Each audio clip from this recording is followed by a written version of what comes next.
Hi Blues, welcome back to BlueMoonRisingTV. It's 2 days after Manchester City won again. And I think, are we going to list how many times we've won now? You ready?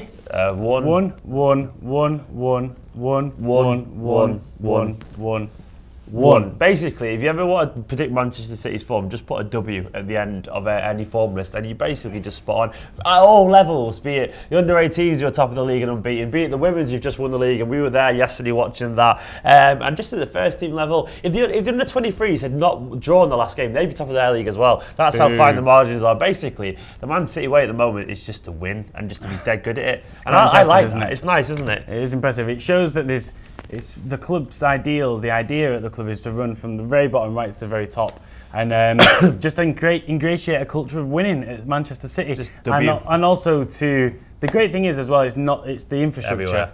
Infrastructure is so good. They want, they've got schools invested in. They want to make sure the kids have got education. So everything is just brilliant at Manchester City right now. Life good. So Swansea anyway, we took 3 points there. It was the second time in 4 days that we beat Swansea. Neither time was that easy though, was it? No, Swansea were a team battling for their lives, and if anything, I think that was probably the toughest test we've had so far this season. I'd agree. They were genuinely very good, and I think after they had even more of an incentive to try and beat us, given the fact that we'd knocked them out of the League Cup as well. They really wanted to they had a second chance at it, basically, second crack of the whip, and they were good. They were up for it. They were physical. They pressed us. I don't think we were at our very best, to be honest. I think if we had played anywhere near the level that we could have been, we should have scored 4 or 5 maybe, but.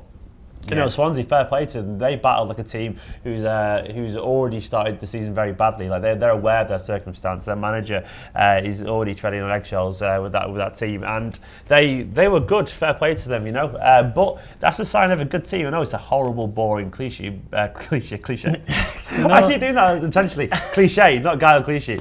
There's no horrible, boring cliche. He scored the other day. It's great. It's really exciting. It's a bit messy. Amazing cliche. But it is a cliche, and it's true that a sign of a great team is one that wins even when they're not playing well. It is. It's true. Like you say, that is true. And we're going to have teams like this who are going to really give it their everything against us, and they did. Yeah. And I've got to say, Swansea, fair play to them. They put everything on the line, and for a manager who's very close, apparently, as you say, to getting the sack, and that's what you want to see. And so I think Swansea must have been quite happy, although they lost. They should go home happy, thinking against probably a bottom half team. I'm sure that they're going to get some points there and pick some up. They're a decent team on paper. But. Yeah, exactly, and you've got to respect them for that. But we got the 3 points. We're happy with that. It's another win under our belt, as we said, and the Guardiola train keeps on rumbling forward.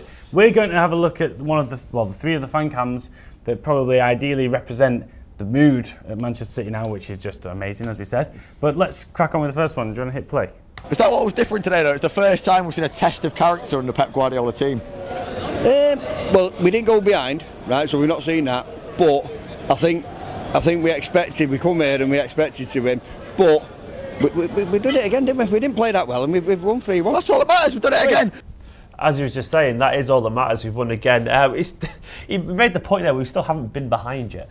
We're 10 games in all competitions, and we've still not been behind. That's good. That is really good. That says it all about how that we start strongly these days. That was a criticism a lot under Pellegrini, that it took us about 25 minutes, sometimes a half, to get going, and now we're just at it, and we're scoring goals early. And if we don't score in half an hour, we're a little bit nervous. We were at the League Cup game and we hadn't scored, and we were like, oh, it's a bit worrying. This, you can't help it now to be. You can't help but expect his brilliance very quickly. But that was we haven't had many sterner tests than that, and we still haven't seen the character of going behind. But what we have seen is a team that deserved to peg us back at that stage and ask a question of us, and we still had the answers. Yeah, I would say so. I mean, it's hard to really pick out anyone in that team that had. I mean, Aguero got 2 goals, so you've got to give it to him.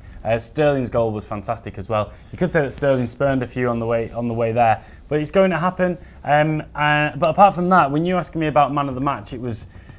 Apart from those 2 players, everyone played okay. Everyone was but there was six, no. six Yeah, really. That was it. No one really. We expected Bruyne, who we'll get on to in a minute, to maybe grab the game by the scruff of the neck as he normally does. He just couldn't quite do it on this one. But that's going to happen. As we said, it's the sign of a good team if you can grind out those wins, and we did that. I think I read something quite funny, an article that was saying, I think it was The Sun, talking about why Manchester City have been lucky so far, and it was quite funny. And it was saying that we relied on penalties and own goals and should have had red cards and all this, that and the other. And you could say there have been elements of luck. That penalty was a penalty, I think, by the way. Yeah, he hit him in the face. You should be getting a red card for that if Aguero's rules are to go by. Exactly, yeah. There should be some retrospective action there, FA. FA, are you watching? And you could see De Bruyne's head physically fly back when he got hit. So it was... How dare you do that to Kevin De Bruyne? I know, and now... It's awful. Let's all take a minute to think about Kevin De Bruyne. But yeah, so we didn't play well. We've settled on that, but we got the 3 points, and that's all that matters. That is all that matters because we got the 3 points. Very concisely put there. We got the 3 points. Jobs are good, and we've won 10 games in a row. That still sounds weird saying that out loud. It's good, but let's go on in a second, Fancam. Okay. I hope not. He's equalled the record, isn't it? Hasn't he already for the guy? So let's go for it. Let's go more. Let's go the full hog. Okay, so the next point, which is really positive, is so 10 wins, as we've said. Let's win them all. He is. Yeah, no. Why stop there? Well, Guardiola will be thinking like that, frankly. Why stop there? And now he's equalled the record of Carlo Ancelotti at Chelsea for a new boss, as we all know. He gets one more game, gets one more win against Spurs on Sunday, then that will be a new record. And it just feels like, I mean, when is it going to end? Like the logical side of you says sometimes it's got to end. You have to be pragmatic about the things. It has to end at some point. Yeah. But you keep thinking the way that he approaches these games and the way he sets up the team to be aware of certain scenarios, and he always kind of tweaks it individually for who we're placing. You think there's no reason why he can't win a lot of games. You know, yeah. like I suspect at some point we'll drop points. You know, and it probably will be soon. You know, because eventually that bubble will burst and we'll get down from cloud 9 to about cloud 7, which is still pretty good. You know, but we'll. Sorry, Cloud 7. We're on cloud 10 at the moment. Yeah, exactly. But I suspect that it'll happen because that's normal, and then obviously all the fraud stuff will come out, which is obviously nonsense. When it does, it's funny. I was just going to say that Barcelona and Real Madrid have dropped quite a few points between them already. Yep. I think Real Madrid drew possibly at the weekend. Yeah, and Ronaldo came off and was in a huff, and Manchester City are just quietly getting on with the job. And and that is a league that everybody said. It's just funny, isn't it? When Guardiola teams win. In the past, everybody just said, well, yeah, anyone would be able to do it with Messi. Yeah. Well, actually, it's not that straightforward. It's just simply not. And if you think that, you don't know football, you don't understand football. It's people, isn't it, at the end of the day? Yeah, it's very easy to say, if any team runs away with it, to say, well, with this player, with that player. You could say it with Chelsea, with Hazard, with Drogba, with Courtois. They should be running away with it. Yeah. Looking back, they were abject against Arsenal. Exactly, and it says it all. Yeah, exactly. What's going on? Good, but even he's struggling. What is going on at Chelsea? They're a team in decline. It shows you how good Guardiola is, in my opinion. Anyway, I get people on Twitter and every now and then comments and videos saying like you're getting too carried away with Guardiola. I'm like, no, I'm not, because he's that good in my opinion. But the reason is when you look at the likes, Conte is a top class manager. He is. He did wonderful things at Juventus. He did great things with Italy, and he's struggling to shift a mindset. That's the most difficult thing, because these are people, and these are just as much influenced by the people around them, what they read online, what the perception is of them as players, as they are by the manager. And you can't shake that because they're human. And that mindset is the most important thing in any game. All footballers are capable of doing very special things with football. They all are. But the difference is the ones at the very highest level and the ones that are successful have, in that moment, the right mindset. And that's what a manager brings to a team. That's why, in my opinion, he's the most fundamental part of the club and the setup. And that's why, despite having some decent managers in the past, we've not always maybe achieved the level we should be at, because we've had managers who've been up and down themselves individually. Thankfully, at the moment, we seem to have someone who's at the very, very highest level of the game, someone who potentially could be an all-time great, who seems to just inspire confidence and positivity from the players around him. And that's the best thing about Guardiola at the moment. I mean, look at as well, the half-time, at both Swansea games, we weren't playing that well in the first half of either, but then with a bunch of kids and reserves, he still got us scoring that second goal, which is the one-touch football. And then even then, the second half in the league game, we were still much better than we were in the first half and creating loads of chances. Each time he stands with them and talks to them, he's having a very visible and clear and immediate effect. And that says all about what he's bringing to this team. And I think people don't really realise how much influence a manager has on a team. Yes, the players are a big part of it, but players need direction, because when you're in a team, most of them don't take it on. They look around to be told what to do, because they've had that since you're 11 when you're playing football as a kid. Your manager tells what you do. So that that is always going to be a big part of your mentality as a footballer. As anyone, really, you look to be led, and thankfully we have the best at that in the game.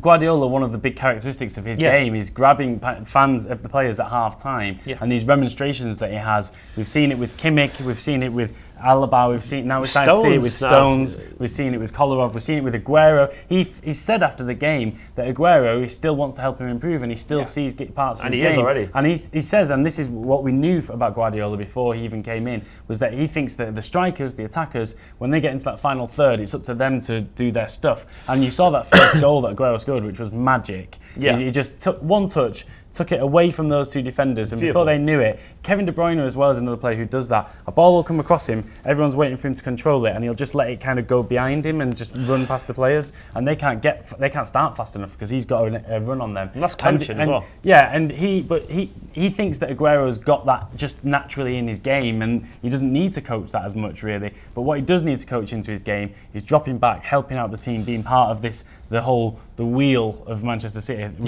Was it you who was saying it, or somebody was saying it, that Manchester City it feels like a wheel with players dropping out and other players coming in, and it feels like everyone's part of the same movement. I'll take the credit for that. It wasn't you, I've just remembered. I like a wheel analogy. I'll have it as my own now. But it does feel like that. And one thing I do want to add in the idea that Guardiola's been lucky so far in terms of penalties. The fact of the matter is we have the ball, so much possession of the ball, and it's always, not always, but a lot of the time in their half. Eventually, if you have the ball moving it around quick enough in those sort of spaces, players are going to lash out, players are going to slide in, players are going to get frustrated, and they're going to cause either fouls, penalties, who knows what. So that's why that happens, and we can't say that winning 10 games out of 10 is lucky, because it's ridiculous, and frankly, everyone who says that knows it deep down that it's not luck as well. I agree more. Next point.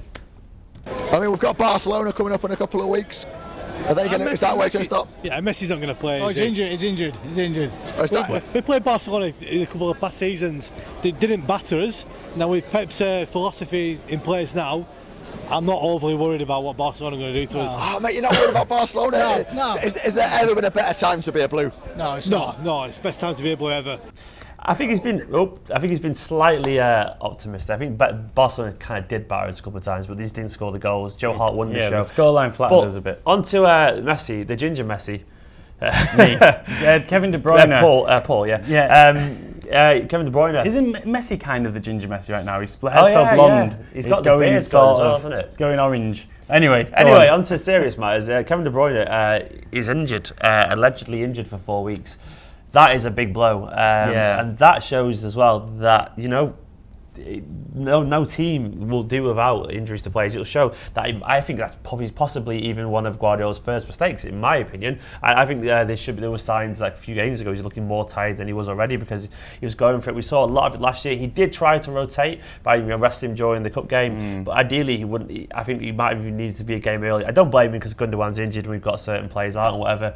But I think it shows the importance of it. De Bruyne ran himself into the ground on a couple of occasions, the derby most notably. He was knackered, wasn't he? And I was assumed that he wouldn't play midweek in the Champions League game, and then he did. Yeah. And so I thought, well, okay. And then he's kept playing, and he's appeared in every game. And there's an argument that he's just in such unstoppable form that if he wasn't there, would you get punished without? We've seen it, haven't we? In the Premier League. But yeah, exactly. And one of the criticisms of Pep Guardiola's teams historically has been that his teams do get more injuries. They pick up quite a few. Bayern last season picked up quite a lot. They had players out for almost the entire season over the time when he was there, and we don't want to see that happening again. He fell out famously as well with his doctor, so let's hope that Kevin De Bruyne is just a one-off, but being a month out, that's going to hurt us. And you would say that he is probably, arguably, the one player that you take out, and we don't really have a direct replacement. No, we have some very good players, obviously. No, don't get me wrong. David Silva and Gundogan will do a good job, but Kevin De Bruyne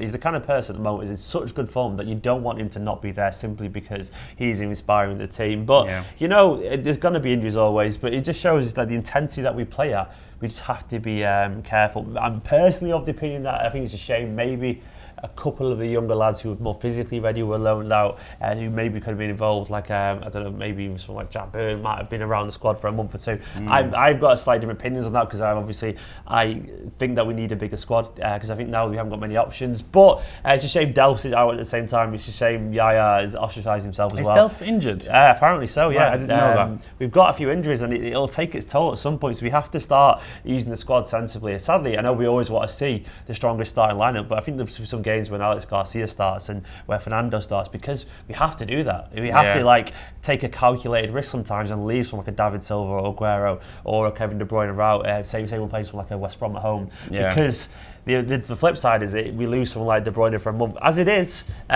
we know he misses Celtic, he'll miss Spurs, miss Barcelona. But then it's an international break, so it might not. It's still terrible, but it's not missing everything. It's probably come at the best possible time. That I mean, the best possible time will be 2 weeks from now, probably. But that's true.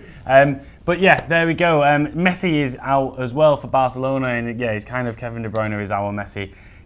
What do you think? Who will step into Kevin De Bruyne's shoes? I know that David Silva has always been more than capable of playing that role. They don't play exactly the same kind of football, and Silva probably requires a bit more movement around him. He's not quite as direct with carrying the ball, but my God, David Silva on his day is a 10. The good thing for me is that Nolito will be back in the game, won't he? I think. Do you know what?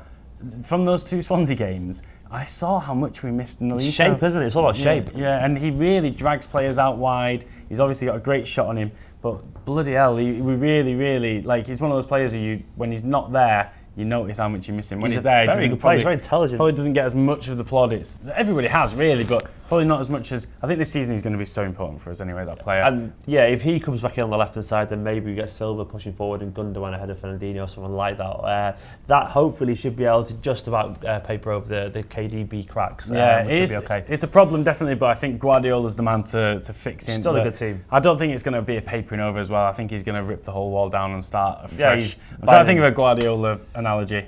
But never mind, a building analogy. Well, there we go, guys. That is our Fancam reactions from the Swansea game. We're about to record a Celtic preview, so that'll be up pretty soon, and get all over that. And then we're going to Celtic. We'll be on Snapchat, Twitter, find us, Facebook, etc. And so get us there. Anyway, in the meantime, make sure you like, please do. Make sure you subscribe. Please do that if you're enjoying this content, and leave a comment below. Cheers. See you in a bit.